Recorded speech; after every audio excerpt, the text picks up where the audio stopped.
هەلی بۆ ڕەخساندم بۆی ئیشی باشم دەست بکەوێت.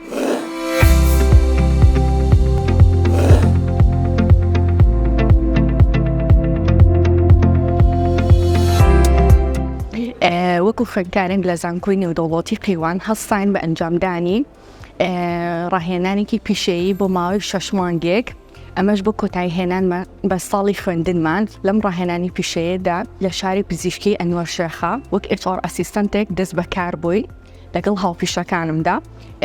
هەروەها لەم ماوەیەدا هەستاین بە کۆمەڵێک کار و چالاکی و ئینتەرویوکردنی کۆمەڵێک کاندیدەیت بۆ وەکو جۆب ئۆفەرێک بەکاری بێنینەوە، وەکو ڕۆڵێکی سەرەکیمان بینی وەکو HR-ێک و ئەرک و چالاکانمان بەجێگەیاند.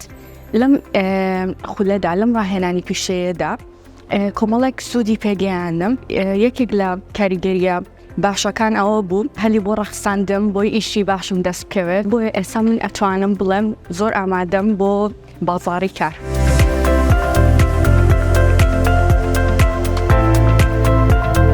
شاری پزیشکی ئەنوەر شێخە وەکو ناوەندێکی فێرکاری لێرە هاوکاری خوێندکارەکانی زانکۆی نێودەوڵەتی قەیوانەکەین کە ئەو تیۆریانی کە لە ناو زانکۆیان خوێندویانە لێرە پراکتیکی بکەن و ئامادە بن بۆ ژیانی داهاتویان لە کارکردنە.